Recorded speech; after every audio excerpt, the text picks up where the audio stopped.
അണമുറിയാതെ എത്തിയ ജനം പ്രിയപ്പെട്ട സലീംകുമാർ അവസാനം നോക്ക് കാണാൻ മനുഷ്യരങ്ങനെ ഒഴുകിയെത്തിയപ്പോൾ പറഞ്ഞ സമയത്തൊന്നും ഈ പൊതുദർശനം അവസാനിപ്പിച്ച് ഭൗതിക ശരീരം വീട്ടിലേക്ക് എത്തിക്കാനായില്ല. അങ്ങനെ ഏറെ വൈകി 2 മണിയോട് കൂടിയാണ് ഭൗതിക ശരീരം പുറത്തെത്തിക്കാനായത്. ചിരി അതാണ് തൻ്റെ ദൈവം, ചിരിപ്പിക്കുന്നതാണ് തൻ്റെ ദൗത്യമെന്ന് സലീംകുമാറിൻ്റെ ഭൗതികദേഹം ആ ഹോൾ വിട്ട് പുറത്തേക്ക് കൊണ്ടുപോകുമ്പോൾ ആർക്കും ചിരിക്കാനാകുന്നില്ല.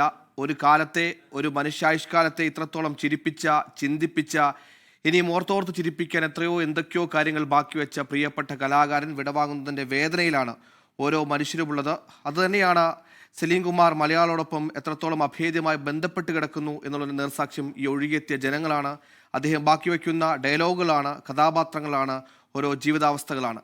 ഓരോ മലയാളിയിലും ഒരു സലീംകുമാർ ഉണ്ടെന്ന് പറഞ്ഞാൽ അത് അതിശോക്തിയല്ല. ഒരുപാട് ദാരിദ്ര്യം നിറഞ്ഞ, കഷ്ടത അനുഭവിച്ച് മുന്നോട്ട് നീങ്ങുന്ന, കുടുംബം മാറ്റാൻ പ്രയാസപ്പെടുന്ന മനുഷ്യൻ, അവൻ്റെ ഉള്ളിൽ ഒരു നർമ്മമുണ്ടാകും.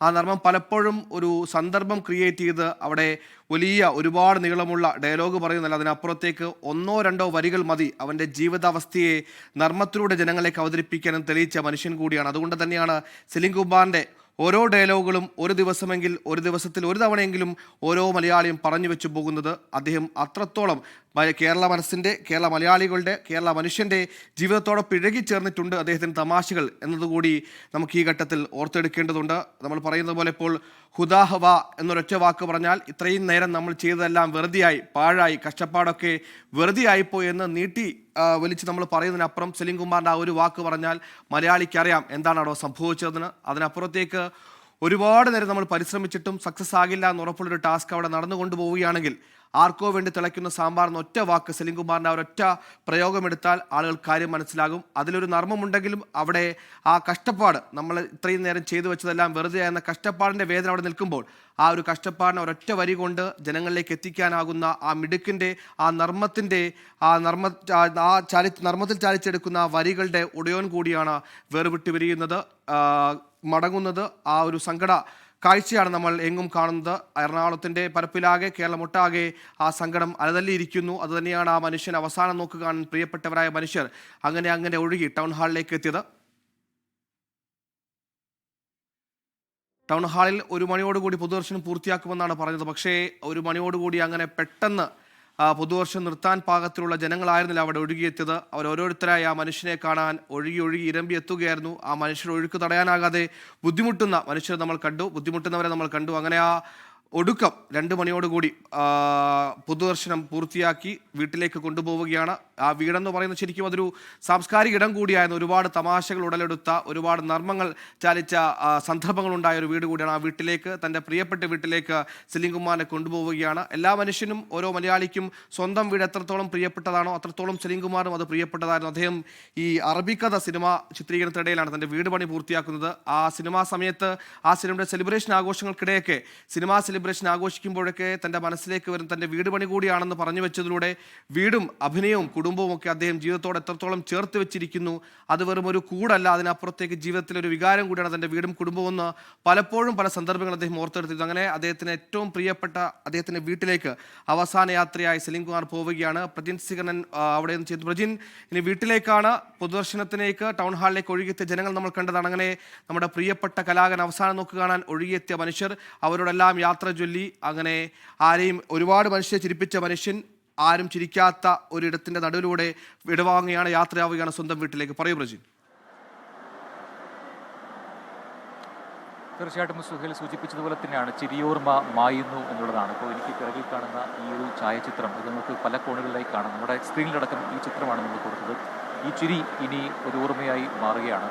അദ്ദേഹം ബാക്കി വെച്ചു പോയ ഒരുപാട് കഥാപാത്രങ്ങൾ, ആ കഥാപാത്രങ്ങളുടെ ഡയലോഗുകൾ, നേരത്തെ സുഹേൽ പറഞ്ഞ ഒരുപാട് ഡയലോഗുകളുണ്ടൊക്കെ, അതൊക്കെ നമ്മുടെ മനസ്സിലിങ്ങനെ നമ്മൾ അറിയാതെ ആ മനസ്സിലേക്ക് ഒരു സൂചി തറയ്ക്കുന്ന പോലെ ഒന്ന് തറച്ച് കയറിയതാണ്. അതിന് പിന്നീടൊരു മാറ്റം ഉണ്ടായിട്ടില്ല. അത് അത്രമേൽ നമ്മളെ സ്വാധീനിച്ച ഡയലോഗുകളാണ്. പക്ഷെ അതിനപ്പുറത്ത് അദ്ദേഹം നടൻ എന്ന നിലയിൽ അദ്ദേഹത്തിൻ്റെ ഒരു വൈഭവം എന്താണെന്ന് തിരിച്ചറിഞ്ഞ ഒരുപാട് മുഹൂർത്തങ്ങൾ പല സിനിമകളിലും ഉണ്ടായിട്ടുണ്ട്. അതിപ്പോൾ എടുത്തു പറയേണ്ട 2 സിനിമകളുണ്ട്. അത് പറയാതെ നമുക്ക് സലീംകുമാറിൻ്റെ ഒരു ചലച്ചിത്ര ലോകത്തിൻ്റെ അദ്ദേഹത്തിൻ്റെ സംഭാവനകളെക്കുറിച്ച് പറയാതെ പോകാൻ കഴിയില്ല.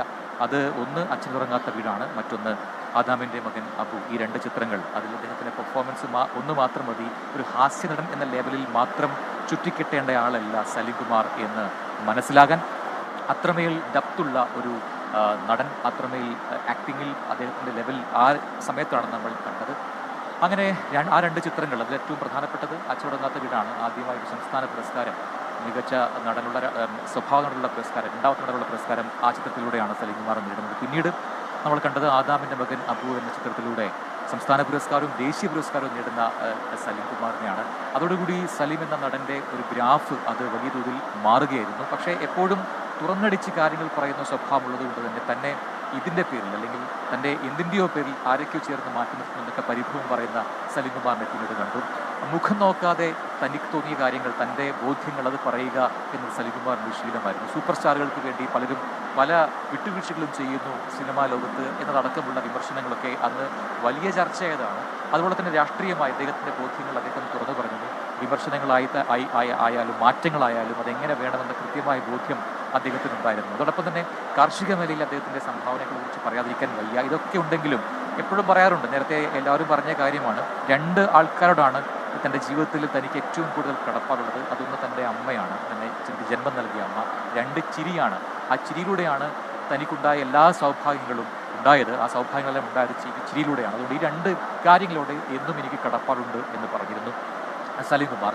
പക്ഷെ പിന്നീട് അദ്ദേഹം പറയുന്നു, കാർഷിക മേഖല, കൃഷി എന്നത് മനുഷ്യനുമായി വളരെയധികം ഇടുകിച്ചേരുന്ന ഒരു കാര്യമാണ്. ആ കൃഷിയിലേക്ക് വരാൻ എല്ലാവരും തയ്യാറാകണമെന്ന് ആഹ്വാനം ചെയ്യുന്ന ഒരു സലീം കുമാർ നമ്മൾ കണ്ടു. മറ്റു നടന്മാരിൽ നിന്നൊക്കെ വ്യത്യസ്തമായി അത് പറയുക മാത്രമല്ല പ്രാവർത്തികമാക്കുകയൂടെ ചെയ്തു. ഒരു 15 ഏക്കർ സ്ഥലത്ത്, അദ്ദേഹം സ്വന്തമായി ഉണ്ടായ 15 ഏക്കർ സ്ഥലത്ത് അദ്ദേഹം കൃഷി ചെയ്തു, പൊക്കാളി കൃഷി ചെയ്തു. ആ കൃഷിക്ക് വേണ്ടി പലയിടങ്ങളിലായി പ്രചാരകനായി പോയി, സർക്കാരിലേക്ക് പല നിർദ്ദേശങ്ങളും വെച്ചു, ഈ കൃഷിയുടെ വികസനത്തിനായുള്ള നിർദ്ദേശങ്ങൾ വെച്ചു. അങ്ങനെയൊക്കെയുള്ള ഒരു കർഷകനായി നമ്മൾ സലീം കുമാറിനെ കാണുകയുണ്ടായി. പിന്നീട് അദ്ദേഹം തന്നെ പല പരിഭവങ്ങളും, ഈ കൃഷി മേഖലയിലെ നാശത്തിൻ്റെയൊക്കെ കാര്യങ്ങൾ, അല്ലെങ്കിൽ ആൾക്കാർ എങ്ങനെയാണ് ഇതിനോട് പെരുമാറുന്നത് എന്നടക്കമുള്ളത്. കാരണം ഒരു മത്സ്യകൃഷി അടക്കം അദ്ദേഹം ചെയ്തിരുന്നു വലിയ തോതിൽ. 35,000 കരിമീൻ കുഞ്ഞുങ്ങളെ നഷ്ടപ്പെട്ടു പോയ സലീം കുമാർ വേദനയോടെ കരയുന്നത് പൊതുവേദിയിൽ നമ്മൾ കണ്ടതാണ് 2025. അങ്ങനെ പല രീതിയിൽ സലീം കുമാറിനെ ഒരു നടനെന്ന രീതിയിൽ മാത്രമല്ല പല രീതിയിൽ സലീം കുമാറിനെ നമുക്ക് കാണുവാൻ കഴിയും, വരച്ച് കാട്ടാൻ കഴിയും. ഇവിടെ എത്തുന്ന ഓരോരുത്തരും സലീം കുമാറിനെ കുറിച്ച് പറയുന്ന കാര്യങ്ങളെല്ലാം തന്നെ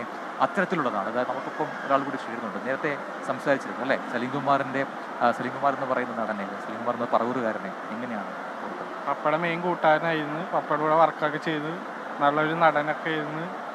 ഒരിക്കലും മറക്കാൻ പറ്റും. അച്ഛൻ്റെ കൂട്ടുകാർ, അച്ഛൻ്റെ കൂട്ടുകാരനായിരുന്നു. അപ്പം അങ്ങനെയൊക്കെയുള്ള ബന്ധങ്ങളുണ്ട്. അപ്പം അങ്ങനെയാണ് നേരത്തെ പറഞ്ഞില്ലേ, അപ്പോൾ പല രീതിയിൽ ഈ പറവൂരിൽ നിന്ന് വന്നിരിക്കുന്ന ആൾക്കാർ, അയൽക്കാരുണ്ട്, ഒപ്പം തന്നെ കൂട്ടുകാരുണ്ട്, സഹപാഠികളുണ്ട്.